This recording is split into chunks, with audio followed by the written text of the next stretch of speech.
Hi అండి. నేను మీ Venu టైలర్ని. ఇదొచ్చి motor ఖర్చు అండి. మోటార్ ఖర్చు అంటే అందరికి తెలియకపోవచ్చు. నాకు కూడా తెలియదు. నేను ఇప్పుడు అడిగే తెలుసుకున్నాను. దాని పేరు వచ్చి అది కాళ్ళ దగ్గర తొక్కుతాం కదండి, మోటార్ తిరుగుద్ది అదనమాట అండి. అయితే వస్తమాను కాలిపోతున్నాయండి. ఎందుకు కాలుతున్నాయో తెలియదు కానీ అయితే ఈరోజు కొంచెం మెటీరియల్స్కి వెళ్ళారండి. అక్కడ అది కింద తీసుకుందాం విడిగాననేసి అడిగారండి మా వారు.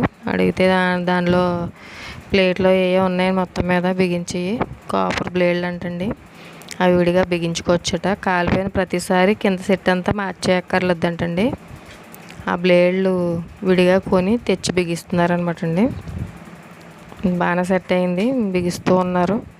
అంతా బిగించిన తర్వాత కొంచెం నొక్కి చూస్తే అండి, మన పాదంతో తొక్కుతాం కదా, అలా తొక్కినట్టుగానే బ్రష్ చేస్తే తిరుగుతుంది. శబ్దం కూడా కొంచెం తగ్గినట్టు అనిపించిందండి. ఈ మోటార్ వచ్చి జిగ్జాగ్ మిషన్ అనమాట అండి. అది మోటార్ మీద ఉంటుంది. దానికి చక్రం పనిచేయదు. మోటార్ లేకపోతే మటుకు మిషన్ ఇంక పనిచేయదండి.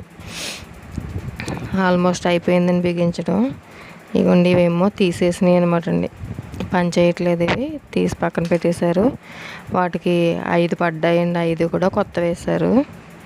ఇలా ఎవరికైనా కింద కాలిపోతే మొత్తం మార్చేక్కర్లేదండి. ఇలా విడిగా దొరుకుతాయటండి. తీసుకుని మార్చుకుని వేసుకోండి. అస్తమానం ఇవి కాలుతూ ఉంటాయి కదండి, ఎక్కువ పెట్టుబడులు పెట్టాలనుకుంటే సింపుల్గా చేసుకోండి. చూడండి, ఫ్రెష్ చేస్తున్నారు. ఇంకా బిగించలేదు, ఫ్రెష్ చేస్తున్నారు. తిరుగుతుందండి అది. నా వీడియో నచ్చితే